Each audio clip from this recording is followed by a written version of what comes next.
bagonza mu sindika ya sente eri abagalwa abo mu nyaffe Uganda ng'okwesa enkola ya tap send. Enkola eno nnungi ate nga yeesigika. Kati genda mu simu yo odownloadinge app ya tap send TAP.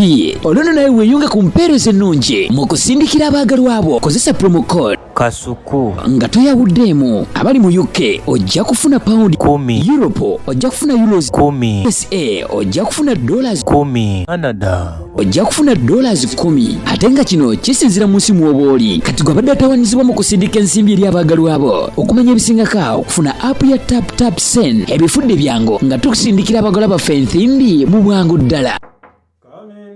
Boss Lugalabi Mugobi gulo yakedde kusiba tayiro ekawungezi ne ziyika ne muleka leero akedde kuzisiba kati mbadde enzigala ekinabiro bwe ne zingoberera akozesa biki alina ekiveera kyawo tekitegeerekeka oba mulimu ki ebyo abantu bakyabikozesa basibisa Arapex Style Adhesive tiles ne zinywera.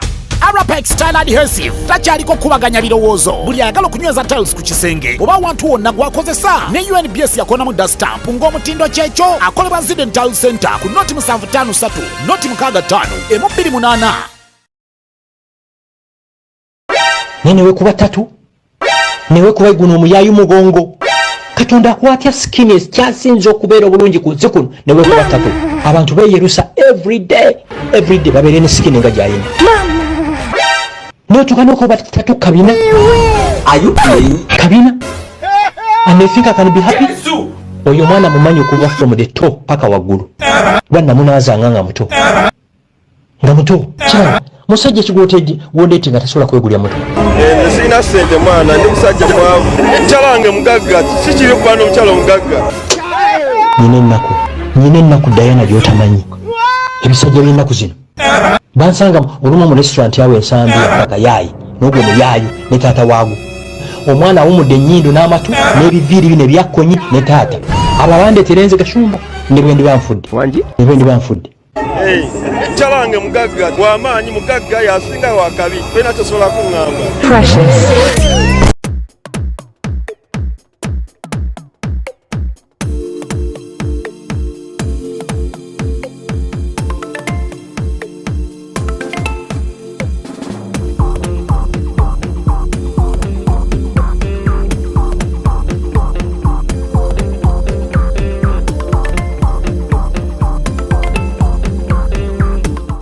Kayimba ka Spice Dan unaku lwalera ali mu concert ali mu City regular concert unaku ali ku Cricket Oval day najibagambye era kana nkabade kavuga wano Monday to Friday odaku lwa kutano Hot Seat Friday tugenda matutanya nsonga ya music tuogera nnyo tuba tufubula abantu tulina kye tugattako tulime kuva mu industry no ngati tulina kye tugaseeko baganda bange abali tulime kuva mu industry bagambe nti ate nneke yali ku manduso omukisate yagukozesa bulungi talina kye yagatta ku industry Kasuku talina kye yagattako Johnny talina kye yagattako Desh talina kye yagattako ninga alina omukisa ogufunye.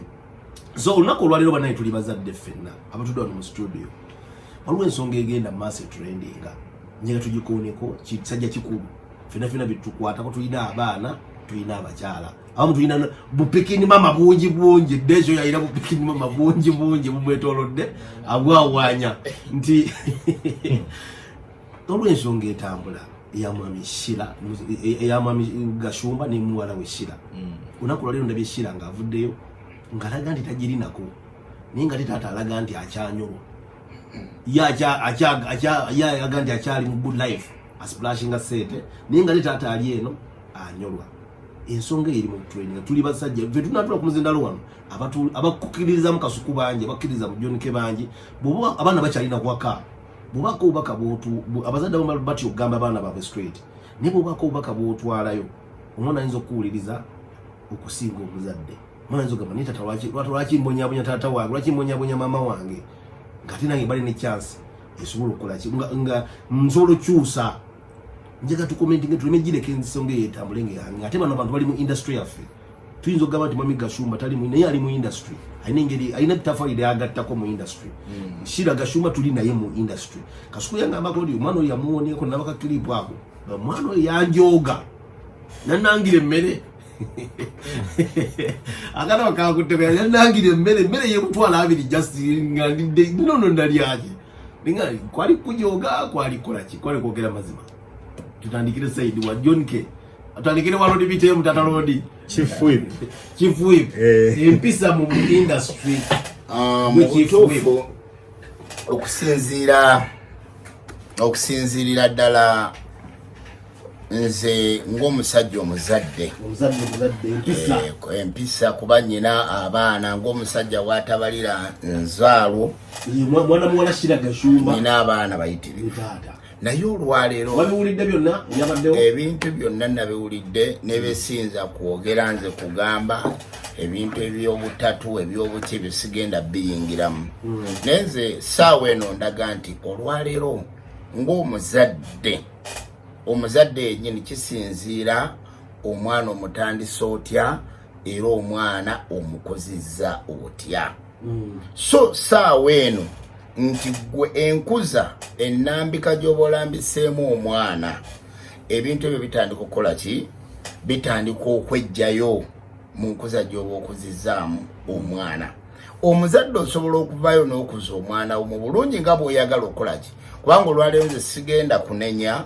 mwami Gashumba ngambe nti ayakuza bubi omwana nedda yagezaako n'akuza omwana kuba bw'otunuulira ebigambo by'ayogera n'amasomero ge yasomesezaamu omwana olaba nti yalinga omuzadde afaayo naye omuzadde bw'aba afuddeyo aye naye alina we yatuuka ekiseera ndowooza n'alowooza nti omwana ono mukuzizza alabika atuuse okwetakulira naye obuvunaanyizibwa ne butuuka ne bukola ki n'abwejjako omwana n'asigala mu mbeera olwaleero gy'akola ki omwana embeera mwali olwaleero ekintu ekyo kiyinza kubeera kitya nti olwaleero kiyinza kubeera bwe kiti nti omuzadde omwana takuzibwa muntu omu omwana akuzibwa maama ne taata fedda ku byalo byaffe gye twakuliranga nga mu butuufu osobola n'obutamanya nti ono maama wange ono taata wange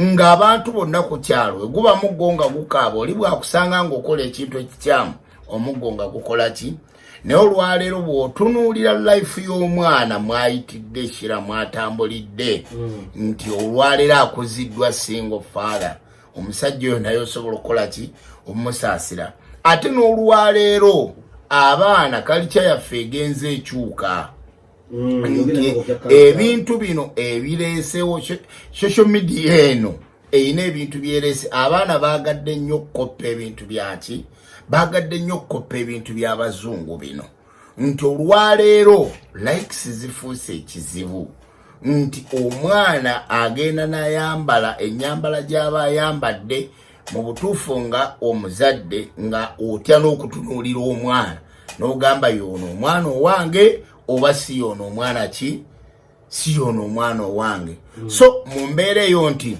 omuzadde ye ng'omuzadde saawa eno akatu kaalimu osobola omusaasira ate ye ng'omwana oyinza okwesanga nti saawa eno ye kyekimukolera okusobola okutambuza omwana teyeefiiriddeyo nti olaba ye alaba nti kyekitambuza obuki kyekitambuza obulamu bwe naye ate nga ayina audience emutunuulidde ng'omwana oyo audience eno emutunuulidde omwana oyo okusinziira abantu abamufolowinga ate naye yandibadde omusomesa olwaleero kwabo abakola ki kwabo abamufolowinga naye mu mbeera eyo yandibadde omusomesa kati ninya olwo libitemu yes Kasuku abaana bano oyogedde ku Sheilah nalabako ku lutalo awo ng'agamba naye omwana ono kiki ddala nnyo lwaki akitunuza sayidi eyo nakulaba ng'omuganda naye lwaki okitunuza sayidi eyo ku kyaki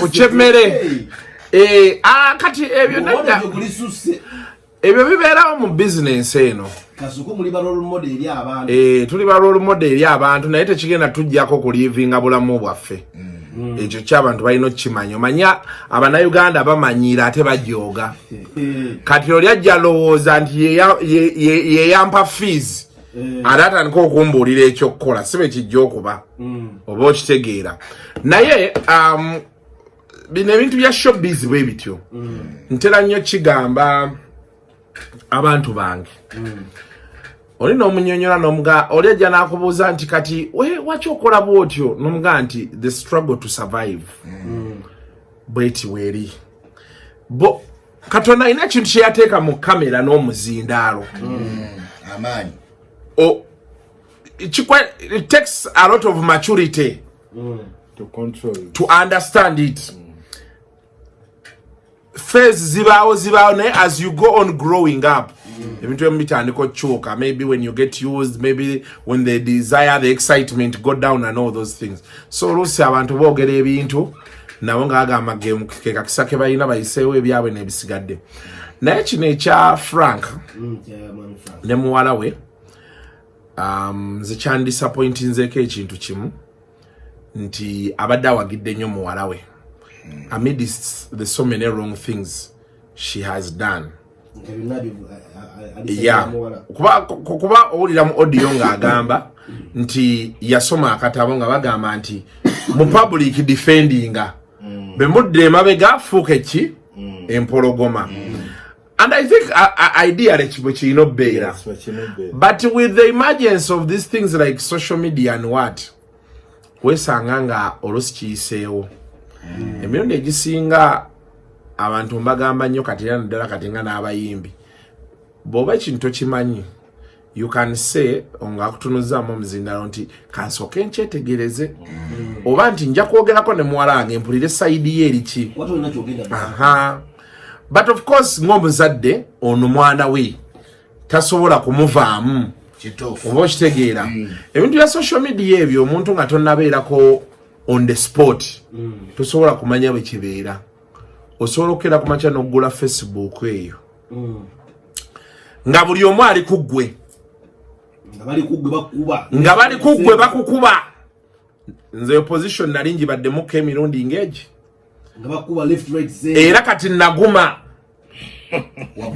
waliwo ebintu byoyiga eventually omwana bajja ne bakuvuma ebigambo kati nze nkola ne Ruth Kalibala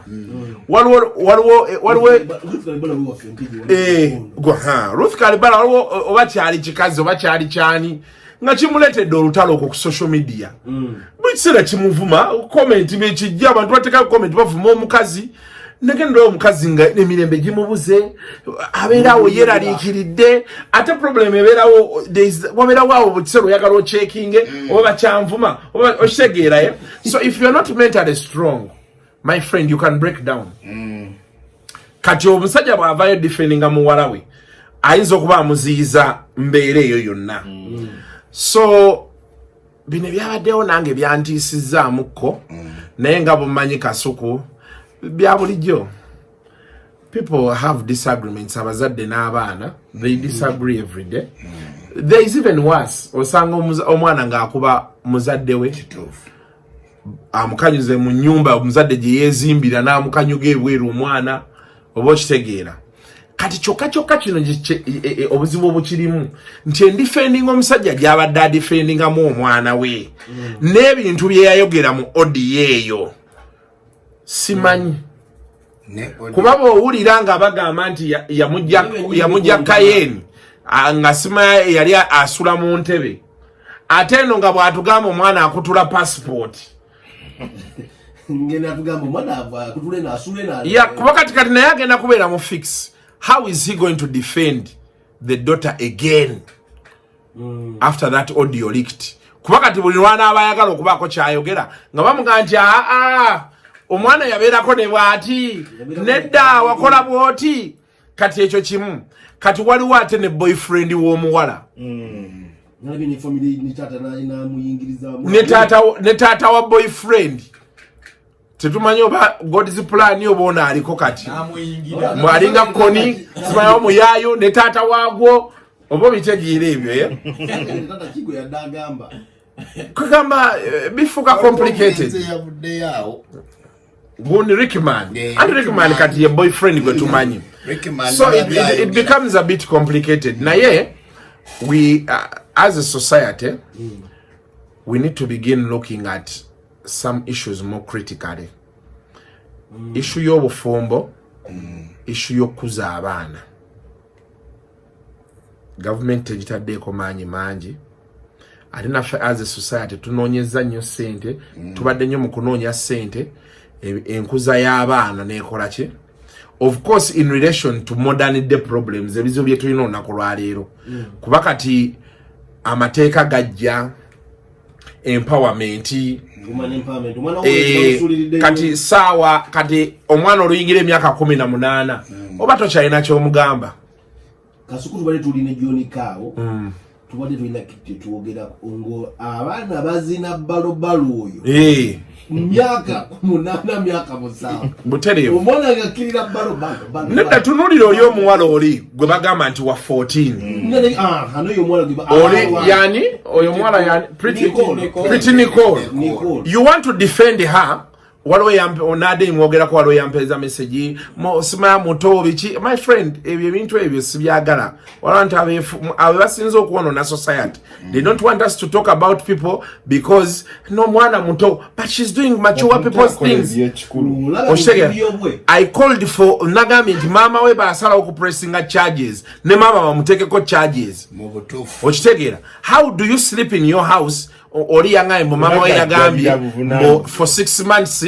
omwana yabula emyezi 6 bamunonya bamulaba how do you sleep in your bed and you're comfortable for 6 months ngomwana automanjani and she's on TikTok ne sister we navayo naye nayogera mbomwana twali tumututte kuyiga byanviiri obadde omanye ebimukwatako ebisigadde oba okitegeera mama tali ku TikTok ne baba taliiko gwe kankubulireko omanyi kyekitegeeza nti omuntu yabuze emyezi 6 ng'oli mu Kampala wano nze muzeyi wange omwana we wali omuzeyi wange omwana yadduka akawempe Muslim n'agenda naye mu wiiki emu twali tumufunye n'emyezi 6 noga nti batracinga butracinzi yavaawo naani naddawa nakola ki we yatuukira we yali ng'alemedde mu nnyumba kati office yakola investigation naganda ye ku nnyumba tuddeyoko omwana gye baamusanga munda nga gye baamukweka kati osobola nga nti omwana we agenda emyezi 6 nga tomanyi gyali nosirika ate bw'avaayo n'alabika ne stories zeboogera ku mwana nazo obitegeera so kati kati engeri gye tukuzaamu abaana nayo man byonna si byangu ng'abazadde nze era abantu mbagamba nnyo sikyateeka nnyo amaanyi yeesobako woogateeka naye waliwo wootuuka n'oga nti bw'ofuna akasente ng'oyagala nnyo akabbiya ate omwana ng'ayagala geometry set sooka onywa ebbiya osooka n'onywa bbiya geometry set ajafuna gyo gimugulira era nze kati nina system gye nina nze mutaani wange kyesitaasobole because nina mutaani wange mwagala n'abaana bange abalala mbaagala but I also have limits because kati ndaba ebigenda mu maaso ekisooka nze siweerera mwana nti anandabirira muweerera naye akwata obulamu bwe alabe kyanakola ki bw'aliba nnyambye weerani good bw'aliba tannyambye asigala mutabani wange naye nkugambye nti kukusinzira ku bintu bye tulaba ate Katonda alina ebintu byazatukolera for example gwomanyi nti abaana baatuula emyaka 2 egya covid kati osobola okunyinyonnyola nti first term ng'eno gye tugendamu fees zimbuze nti omwana nkubagane nnyo nze nanneekube wansi nti omwana aleme kusoma first term etakuyisa genda mu kibiina kiddako ate kati ku curriculum empya ebibuuzo tebakyakola kati tebakyakola ebibuuzo first term omuzadde tomenyeka nnyo first term kuba si yeeyisa tobeereyo noyagala olya akakoko ate ti omwana awoza siina sokisi bw'agenda mu kibiina nga tayambadde sokisi abaaki hadidye enkoko yo nkubulidde mazima ate kati ate omanyi lwaki no John K it may look like a stupid submission but today the man is crying okitegeera akunnyonnyodde nti omwana yali ku Galaxy ng'asasula 10,000 meka eza dola wali ku kisu bali ku mutwalo yesibo bali ku mutwalo kati ate omwana oluyingira ssebo kantini alya byabwerere kisu wali ekikomera kya kisu n'ewaffe ebukoto byeyawula biti nkugambye neyali asaplayinga y'emmere nze eyali asaplayinga y'emmere oppi yeyasooka okuŋŋamba like 6 years ago naŋŋamba nti basasula omutwalo gwa ddo n'endowooza byakusaaga Kamili era bana Kamili we yagenda mu State House ne bamugamba njala weera bana biki naga nti kale ngataba twala wali erubo waggulu si ye Galaxy Galaxy omanya noso yali awo agenda okuddayo mu state ngambwa nti tulina amasomero gaffe nga buddo omwana wachito mutwale acho mutwale ngalaka zitobaka mutandeko so kati kyenkunyonyola kyekyo muganda wange nti kati naffe abazadde tulina okutunuuliramu what are the priorities, what are the realities. Okitegedde nti omwana w'omuweerera n'omala omuweerera omusajja najja n'amukwana n'amugamba nti tokola tuleeka nenga wamuweerera afune ekariya atandika obulamu. Muwala wo oyagala naawe omulabe nga akozeyo ka bizinesi ke oyagala omulabe yes nga yezimiddeyo akayumba ke yegulidde akamotoka omusajja asazeewo beereeka tojja kukola ki tokola. Kati ffe abalina abawala wootuukira n'oga nti nkiina kiwala kyange kirabika bulungi naye n'oteeka ku minzaani n'oga nti nina miliyoni 2 za fiizi ze naye waliwo ekyana kibadde kiŋŋamba nti okunkolako tugende wa tugende ewa omukulu gyatutwala ezanziba nga miliyoni 2 zitutwala ne tulya ne tunywa ne tudda anoga nti kasita si third term anasoma third term emuyiso ogenda mu kibiina oyagala kugana bantu kuweerera si kyeŋŋamba nze mpandowooza yange okusinziira ku byenda bye endowooza yasindi ate okusinziira ku byenda bye because now kali tukole ki omusajja namuwulidde alaajana ebintu byatadde ku muwala we gwe obimanyi njagala tuyambibwe namugulira ne BMW omwana n'agamba mbu kuba omwana yagambye mu audio yadda well they didn't send it, they have not said nti byaliwo byaliwo ndabye nga omwami ayogerako ye leero wadde mu interview nga alaga nti yakkiriza yagamba nabyogera so let us treat it as it happened. So what is the parent supposed to do? Kati wazabanga parent kyalina okukola bane kubuulirira mwana kati kasoke tuwulire John nayenze endowooza yange ina ebintu byayogedde kugamba ebintiisiza bitiisa nayenze mu kulaba okwange ebisobola okuba nga bya kisiru nayenze mu kulaba okwange kuba kati anti question eriwo what is return on investment for your child? Not to be blamed later. Not to be blamed later. For not having. Yes. Today we already beat him to Kasuku.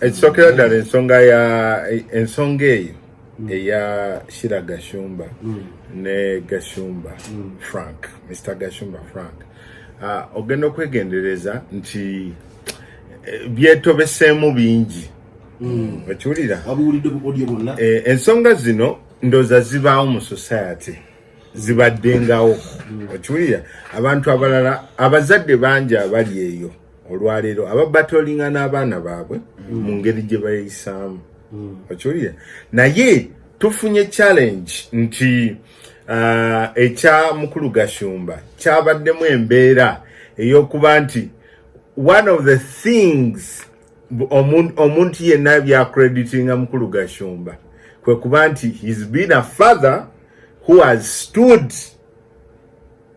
within bad and good for the daughter. Okitegeera.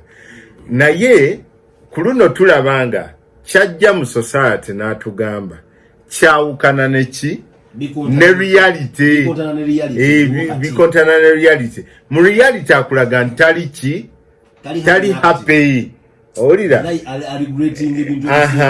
naye ate bwajja mu society atulaga nti ali proud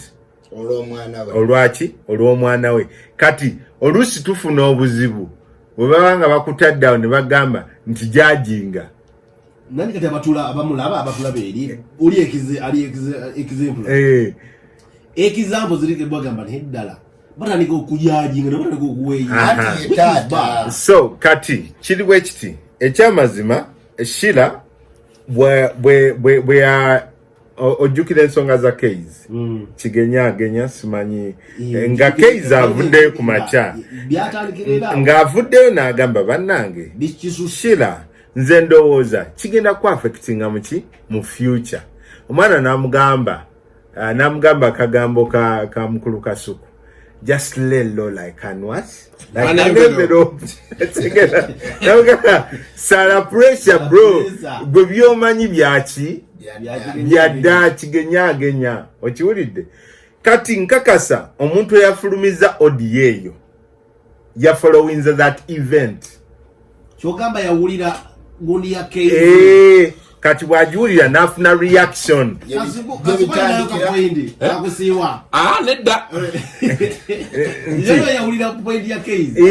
bwawulira point ya Keys n'alaba response yani ya Sheilah ate ne gajja nga mawulire maki mangi ne tukidwelingako kati gundi ene jja immediately after that reaction okitegera voice note eyo ejja newe batugamba nti ya myaka ng'ebiri emabega abagamba mbe ya last year September last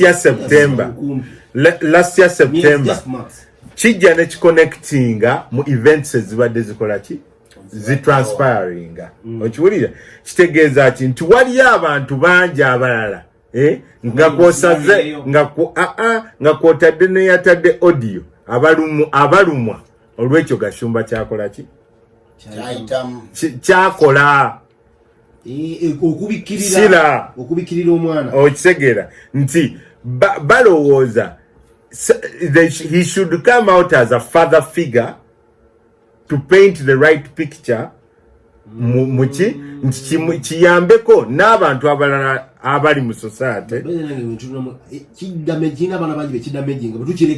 yes nti kuba tubadde nga twagala okumanya taata we ayogera ki ku nsonga zino zonna okira nti taata we yavuddeyo n'akuba omukulu Samson Kasumba n'amwogoloza n'amuteeka wali n'amusaba n'ebyapa owulidde nadda ku Keys n'amukola ki n'amwogoloza kati laba ate gundi bwekola ki bwejja audio bwejja ng'eraga nti ate munyiikaavu olw'ekyo ekikola ki ekigenda mu maaso audio yatuuse katuconcentrating ennyo ku audio kitegeeza ki nti ekyamazima ffenna bwe tuba tutunula omanye omuntu omu yagamba nti the real discipline that lasts is self-discipline. The discipline that lasts is the self-discipline. Yes. Nti ebiseera ebisinga ffenna tuyina measures oba societies eyasaawo nti olina okweyisa buki bwoti naate wabaawo ekiri mu ggwe nti mukulu Kasuku amanyi ninawe sigenda kukola ki kuyita newankubadde kino kiri buki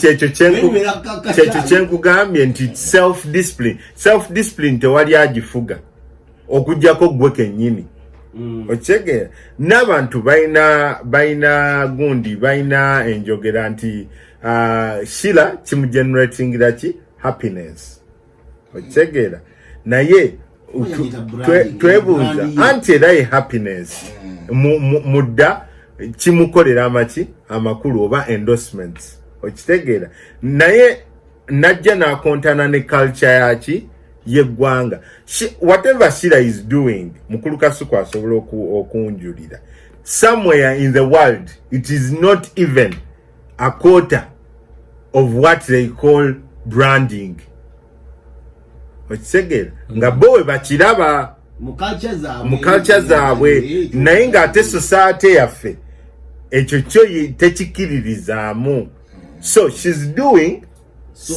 she's in a wrong place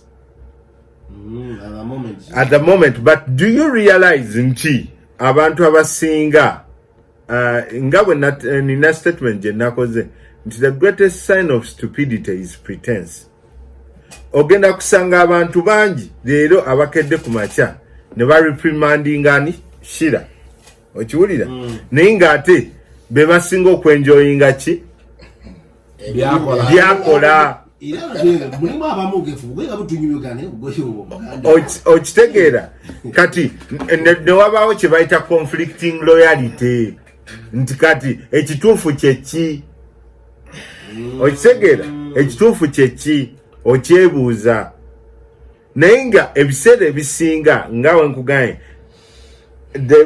the discipline that lasts is self discipline wekomako kyenkana ki where do you see Sheilah where do you see her nze challenge gyendaba mu Sheilah relationship wakati we taata we njagadde engeri gye bakikutte bombi nti Sheilah avuddeyo n'agamba nti abanange sigenda kukyogerako nnyo just mbaagaliza emirembe mwe ba perfect parents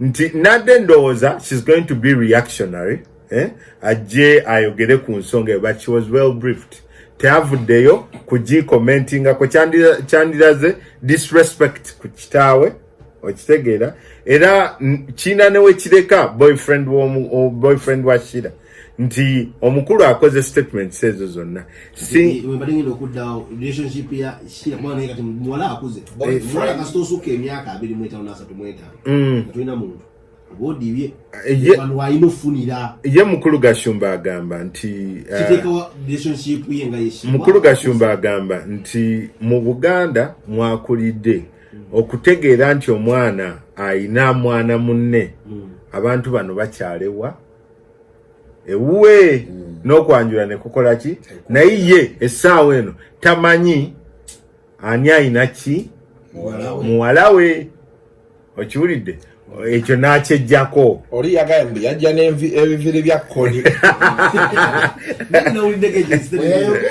anti ayagala mukonfaminga olw'ensonga tannabakola ki kulegalizinga okyaa nti Gashumba asigadde ali protected by defending the culture okitegeera ayina ne statement gyakoze gyenjagadde nyagambye ewange toteesezaawo kuba tewannonda kubeera kitaawo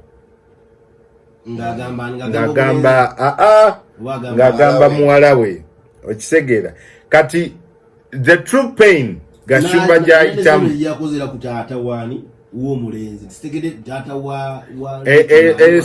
sijja giyingiramu nnyo kuba sigitaddeeko focus naye Frank Gashumba ayina pain ey'omuzadde ekyeya reflectinze mu text mugundi mu audio ojja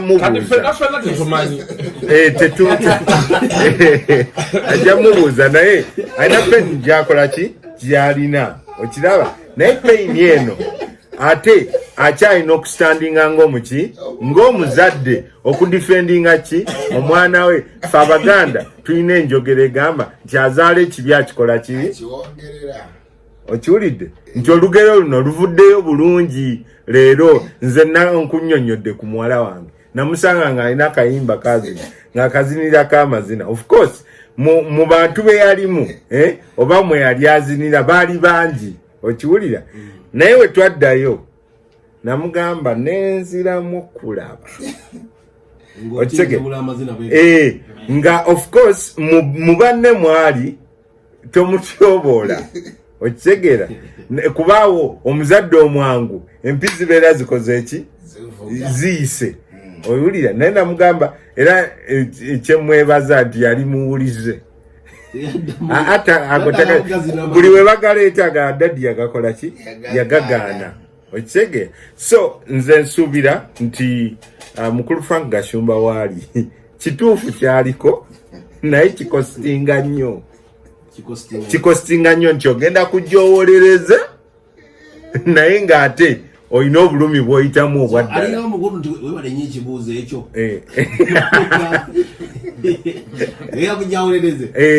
naye ng'ate takola ki ekyo kyennyini kyazize okukola ki okusiiga ekifaananyi kyasiiga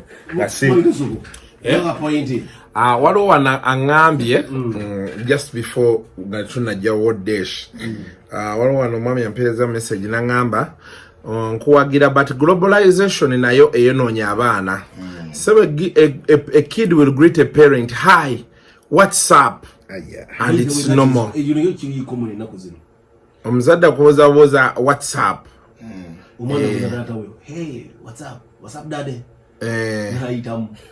yeah naye kiri ekyagundi kyenyogeddeko ekyabaana ne fees waliwo abaŋŋambye nti Kasuku si kituufu I withdraw thank you so much I withdraw era nange mu submission yange badde njagala kusembyayo nga nsaba mukulu Kasuku I withdrawing a statement yeyo kuba y'amaanyi waliyo ebivuuka ebijjogana owerera abantu so I withdraw but the thing is it's China, I don't know. Neda kibadde kind of figurative. Omukulu bwakikozesezza. Nze mutegedde mu ngeri nti waliwo strides, waliwo extents to taking in the name of doing a lot of sacrifices for our children. And then naye tugenza okulaba ebiseera bino. So depriving amwana ono kuba nti taina right ya education ya byonna I know kuba nabyo. Yes, but okay, for me what I was okay for me binemitu byonna even when I don't center it around Gashumba ne Muwala we. As a parent, do you know about the limit? I've seen people nga tata yawerera abaana bagenze nice schools actually kanina kazini wange yafa yatabuka ne tata we yamusonyira ngali tugenda muzika wali tata kuba yasibya ne tata we nane kibati kuntana kigira kibatabula mama wono bwafa yali yaleka ebintu tata we atunyonyola okuntana kwa twali tuli ankuside ya tata we atunyonyola abaana nabatwala mu masomero amalungi omwana yalina ku VN eyo biki kati bwakula aguse eno mutata yali atandise ottunda ebintu omwana kwe kwata wansi ne waggulu okumaliriza nga tata wa mutadde yeruzira otegere kikyeggamba kati ne babeera nga teboogera paka ku ntaana kwe yamusonyi taata asonyiwa muwala we ng'abamuteekayo. Do you get what I'm saying? Omwana wo omwezaalidde n'omusitula n'omutwala nga mu ddwaliro n'okola bino n'okola biri n'akola ekintu kyo abalala otuuka n'olaba omusajja nga abaana be bali bulungi naye nga tebasobola wadde omulabirira wadde ogamba nti katumuweereza abazzukulu bagende babeera naye nga oli ayimira n'ayogera nti nze nasomera Kabojja nenve Kabojja nengenda ekitende oba otegera kyeŋŋamba nenvaayo nengenda Makerere nensoma nemala osoma neyongerayo masters nengenda n'ebweru nensoma nombuuza ku ssente zange zonna taata waffe yatukola ki naye nga taata waabwe basobola n'okumala emyezi 2 nga tamukubiddeyo wadde akasimu okumubuuza waali nga taata waabwe ali awo abonaabona buli omu ali ne mukazi we basula mu mayumba gakabi tebasobola wadde oga nti ennyumba ya taata waabwe etonya kati gikole ki kati otuuka n'ogamba omuntu alina kukola ki because we can't find answers for certain things. Omuntu alina kutuukiriza buvunaanyizibwa bwe ng'omuzadde era olina kusigaza buvunanyizibwa bwo nga wazabanga ekintu kyayogedde ye yagambye ekintu kyewayogedde kyabadde kintu kikulu nnyo wagambye nti nno omuntu okutuukiriza obuvunanyizibwa bwe kintu kikulu nnyo era n'ogamba nti toinvestinga mu mwana kugamba nti omwana ono ngenda mufunamu oba kitegeera eyo point yabadde nkulu nnyo naye bannange neddala olibiteemu ebiseera ebimu twali tuwogera wano ku byabayimbi in return walina obbawo return kati ku mwana nga famire si ku mwana bagiyita mu Africa bagiyita black tax. Omwana amala university yakafuna omulimu atandise okukola ne mumutandika ate weerera banno ate sasulira ennyumba ate maama wo mulwadde ate sima tubadde tutya kati kwegande mubeera mu cycle y'obwavu sente ze yandiguzeemu poloti ali mu kulabiriramu sente ze yandizimbyemu ennyumba ate azizizeeno naye waliwo ambuuzizza wano. And another thing, do you Vince, manager Vince, do you need to make an appointment with your son or daughter? Really? Do you need to make an appointment? Naye kisinziira ku ntegeeragana gye muyina ffe kati ewaffe tulinawo kye bayita parliament ewaffe waka nti we mubeera nga waliwo ensonga ezze buli omu ali free okuteekawo entegeera ye oba opinion ye ku nsonga eyo ne mugikola ki nga n'abazadde weebali.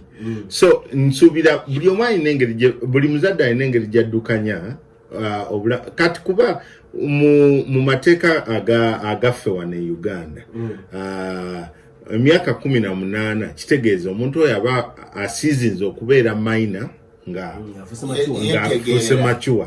Kati ebiseera ebisinga maturity eyo ejja with responsibilities. Mu African societies there is maturity ng'okyali weli muzaddewo wonna omuzadde otokula wali muzaddewo naye ekyo kyakyuka era kyakivola abazadde babagamba nnyo kati bino ebyokwetalaatala mu maka g'abaana abazadde babalabudde nyazaala gw'osalawo oyo muwala tomuleeta tetumwagala oli tokola booti nyazaala tova wa mutabani wo ono nga tayala bulungi buliri takola baati kati tetukyabyaggalira omwana omuzadde takula sima omwana takula mu maaso ga muzadde akula kuba okulodda waggulu nedda sibo yes okula wazabanga okulungamya become a big man mukulu wazabanga webyawukanira when you're dictating in someone's life naye okulungamya tekulinaako obuzibu bwonna nti kati naye okulungamya kuki ku kyonna kuba obeera omuzadde kuki njagala kutegeeze taata w'omukulu Kasuku okiwulira agenda sigaza ayina taito ayinoteesa tampa mateeka yes okujjako nga ndi mu lujja lwe naye bwe mbeera nga ndi wange yes omanyi waliwo asobola okulungamya waliwo kye bayita common courtesy.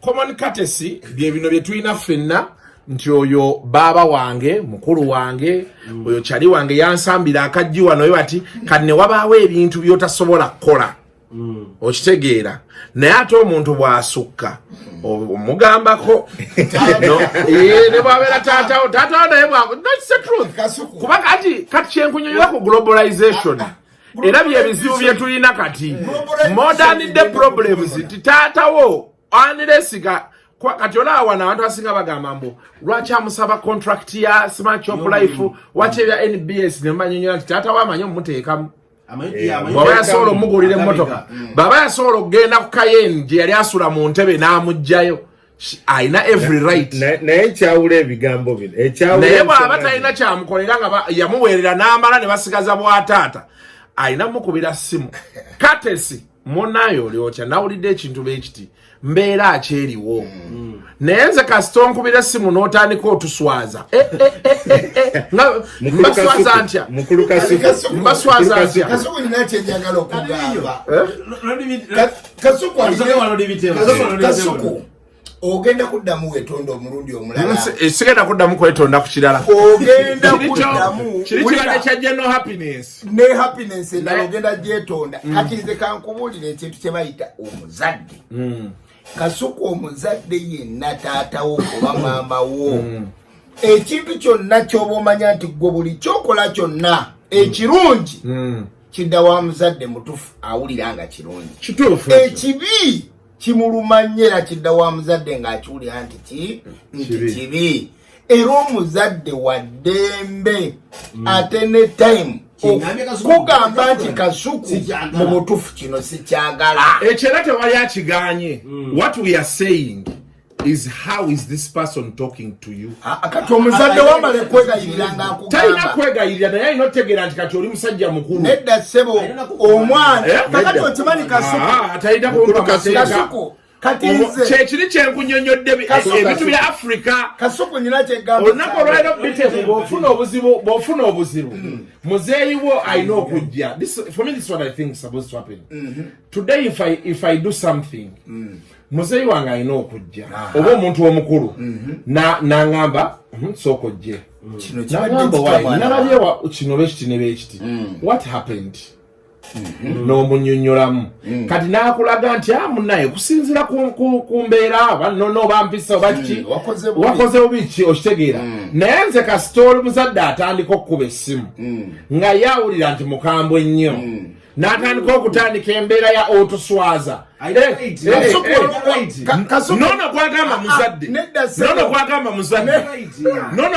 muzadde mpulirizaako kyekiri kyemunyonyodde nti omwana akula olinategeera nti omwana akuze era ebyo byebivuddeko abaana okuyoola abazadde byebivuddeko abaana oyoola abazadde ebigambo bino bibiri tubyawule nze njagala nkutegeere bwe nti ebigambo bino bibiri tubyawule waliwo kye bayita entitlement nti ng'omuntu awulira kimukakatako newankubadde nga talina buvo nabuddo okitegeera naati ne wabaayo kye bayita moral authority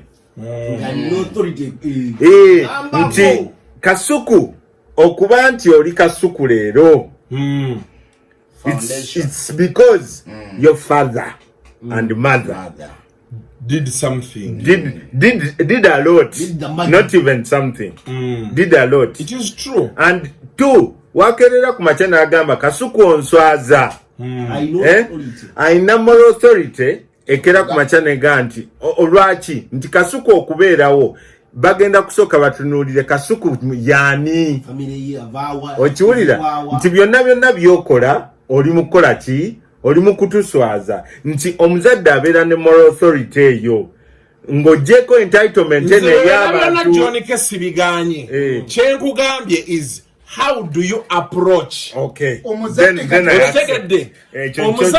oli asobola okuba n'ekika kye akkirizibwa okuŋŋambako kuba yeyanzaala sikirinako buzibu naye nkugambye nti bw'oba onyinyonnyola nange nina abantu bentereddewo ettaffaali nga waali aliwo ku lwange okitegera kyeŋŋamba era ne bwe mbeera njagala nnyo tegeera lodibite mutegeera kino olunaku olwaleero olina omwana gwe wajja ku scratch nga wamusanga oba akuŋŋaanya bisasiro oba biki n'akula through the ranks society nemu acceptinga obulamu ne bukyuka n'afuuka someone so even with that background you just don't go and shout at them you ask them that can I talk to you you sit them yes in a civilized way my challenge is one the moment a parent begins wanting to dictate things on someone who is above 18 years of age. Was Frank dictating? Kachino de chiri ku Frank.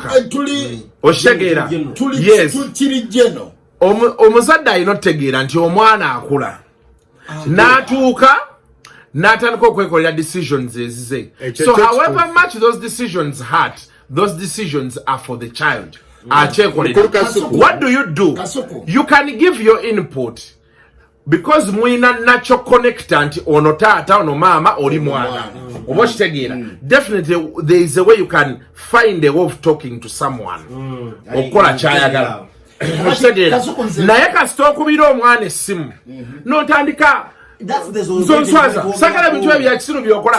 You're telling a 35-year-old man like that. Ati omusajja nga akwesonyiwa. Omanyi nti gye tweyongera okukula attachment omuzadde ate otuuka nga omuzadde yasinga okwetaaga omwana.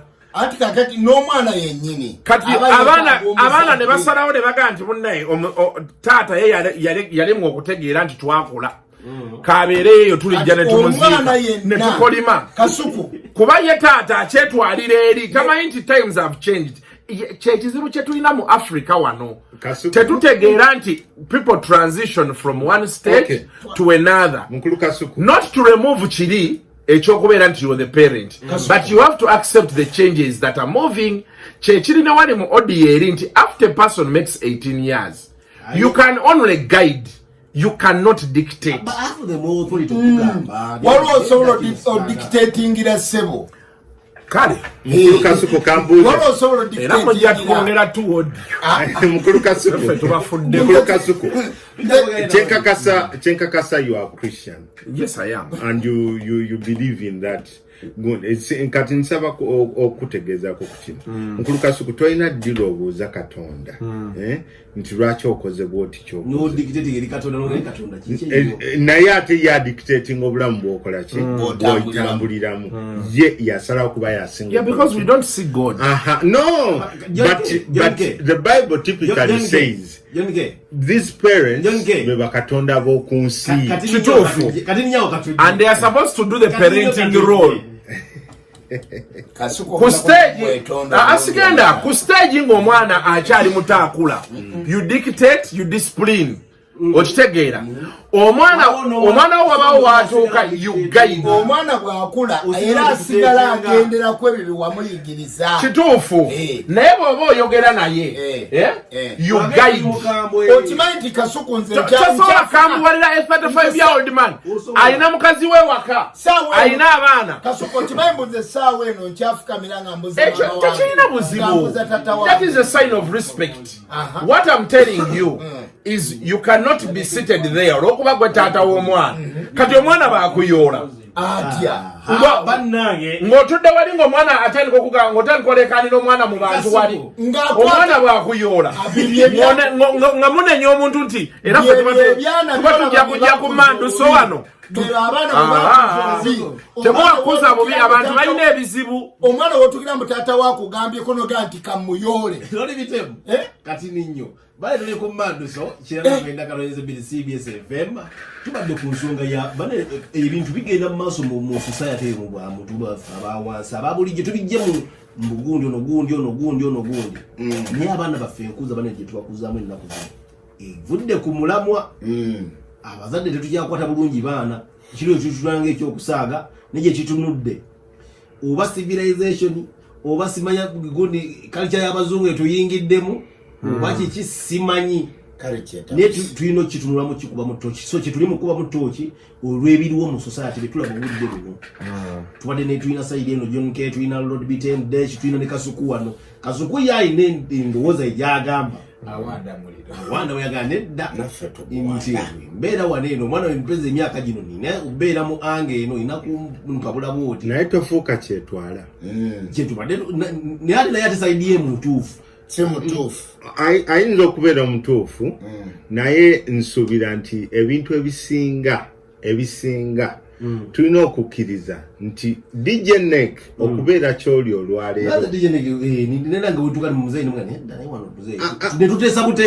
okuwabulangana kikulu kirungi okiwulira n'ate omuzadde wakerera n'akugamba nti kino tokikola kiba kisusse okiwulidde omuzadde oyo abeera alina ensonga lwaki akuganye nti tokikola ki tokikola bwe kyoyinza okutwala ng'akamanyiro oluusi John K banaye munfune bulungi Lord Bitem. Me I've not said nti omuzadde tasobola kwogera na mwana we. Ekyo si kyogeddeeko. Naye sikimenyawo. Ekyo nakigambye dda nakugambye how you deliver what you want to tell your child, especially after a child is, let us say, 20 years yefending kati ali independent. Osolo kumpukubira essimu nze nanga muzeyi wange ankubira essimu nangamba amadde njagala kwogerako naawe neŋŋendayo nanyinyonnyola nangamba nti munange waliwo embeera bweti ne bweti si nnungi kati naye gwe obadde olowooza otya n'omuwasaidi nanga naye ebinaddako byetegekedde kubanga nti munnaye embeera eri bweti neti waliwo kojjaawe yaliko bwati ne bwati waliwo mukwano gwange yaliko bwati ne bwati, that is okay. Oba okitegeedde tubeera twewadde mutual respect ngera nange bestasobola kuva wano sobola kuva wano nengera nentandikira okuleekaanira muzadde wange oba okitegeedde naye kati ono kakati taata we ekintu kyabakuganye taata we kyabakuganye singa kyapeninga ng'oyogedde naye amicable nga bwe mwogera bwe muti nakubira esimu nagamba owulira ekintu kye nagamba owulira mwanange ekintu kye nagamba lwaki wakola ekintu bwekiti ne bwekiti omuzadde aba mukyamu anti tabeera mukyamu naye kati kyenkunyonyodde kyekiri kye madde nkugamba nti about parenting when certain situations happen what do you do olunaku olwaleero gwe ne bw'okuba essimu n'ovaako by'ovuddeko you're going to push your child more distant. Okitegedde. So now the question we are asking nti bekibaawo nga wakiwoninga omwana kyekibaawo omuzadde exactly stages ng'odiringa n'omwana wo kabeere mukyala mukyala wo bemba mutandisa mubadde baavu bw'afuna ku ssente afunye omulimu kati alina kasente ke bw'obadde omuyisa wali siba okola ki bw'atuuka n'akusinga ssente bwe wali omuyisa wali siba obeera okola ki kati ng'abazadde osobola ozooza kuba kati anti yembeera eriwo that is how tables turn. Yes, kati kyenkunyonyola kiriba ekiti omuzadde bw'amala oyita mu obeera osusse naye that is the sad reality nti kati olunaku olwaleero omusajja akugambye nti ayogera ne muwala we amasowaani ago mu ngeri y'okureplicating oba kati omuzadde kati gw'owulira ky'oyogera gwe nga bw'owulira egoye ey'omusajja tosobola kwoza bintu naki naffe eno kye tukugamba nti omuzadde waliwo wootuuka nga you can do as much okitegedde okoze ogugwo oweeredde okozizza we have to accept nti yes bino byonna baabiteekawo abaganda baagera engero neki to protect society but now the other society is not this society. So what happens when your son brings home a woman you don't like? What do you do? You can give your opinion saagala biki ne bakuviira ewaka ne badda ewaabwe ne basigala nga beeyagala ne bakwesonyiwa. Who loses out? It is you losing your son. Temukyayogera. Otegere kyengamba bw'otuuka ku pointi ng'eyo nti omwana wamugamba mama wasajjirinya yali wali ng'akaaba ng'agamba omwana namugano oyingira ebyaki ebyobufuzi but months before y'omu ye yali ajubilatinga omwana we awangudde ekiki ekyoba MP. Kati otegera kyembadde nkunyonnyola. So at a certain stage otuuka nga it is about Kasuku mutegete toyina kyogenda kikolako.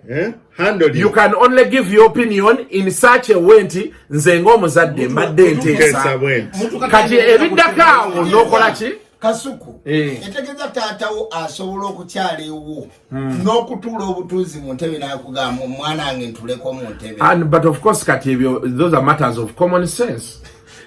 Kakati era nakyo toleeta Lord Bitem toleeta bintu bya kisiru in more serious issues. Anti kakati olaba nze ngende ewaka w'omuntu nga tamanyi nakumanya n'entuula. Why could my parent come to my home nansawo okutuula mu ntebe? Kintu kyolinga gwe kyogamba nti taatawo okukubira essimu n'akunenya Kasuku Lord Bitem nze kyenyagadde madde nsaba nkubulire kyentegedde otegedde kyotegedde nange nyina etegera gye kitegera mu Kasuku anti kati embadde njagala nkunnyonnyole embadde njagala okunnyonnyola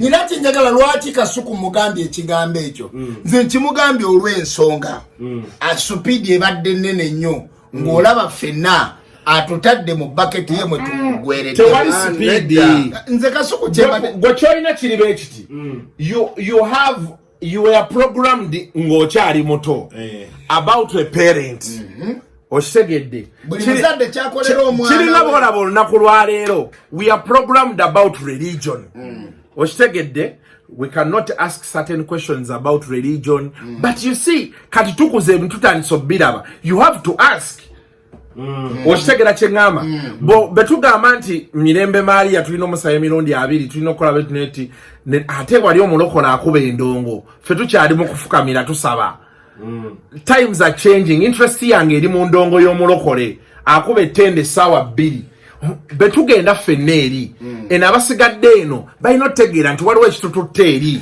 how do we change to match with the changing what nze sigana muzadde kwogera nange mwennyininyini ne wano wetuli mutabani wange nina wentuuka nga nina omutuuza wansi nenjogera naye sigenda kumubogolera wogolere nti gwe naye ng'akyali mwana muto so you're saying you can talk to your child don't dictate yeah but this is modern day parenting kati gwe nkugambye nti bojja nondeekaanira nga Kasuku noŋŋamba ebintu byokola bya kisiru sibya wano abayimbi bangi bakubuulire bazadde be baali tebabaagala kuyingira ndongo tudde be baliisa abaki abazadde so if you come and you tell me nti munnaye embeera eri bweti ne bweti ne tukkaanya ne tu exploringa okitegedde yes tudde oli ku CBS you have one of the biggest shows otegera wama kyengugamba so it has to be parents need to understand nti omwana akula Kasuku katukoberere wawo wenyini nafoka cyane Jonike awo wenyini katudde